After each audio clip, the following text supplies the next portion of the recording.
Hi, my name is Lee Papa. I am a mindfulness speaker and trainer, and I specialize in bringing the Lee Papa Mindfulness Lounge to the meetings and events industry. And this is my Meetings in a Minute. So when you're packing your bag for your trip, I encourage you to do what I call a wellness pack. And for me, it's going to be different for anyone or everyone. For me, I actually bring a travel blender with me because it's important that I take my supplements and I do my smoothie in the morning because I want to be my optimal self.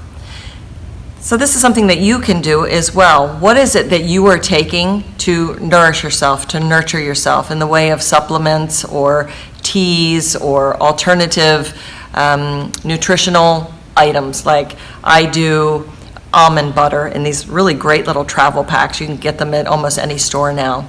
Pack that for yourself, and then you are just reinforcing that when you're traveling, you are traveling with your wellness in mind. And this is my Meetings in a Minute.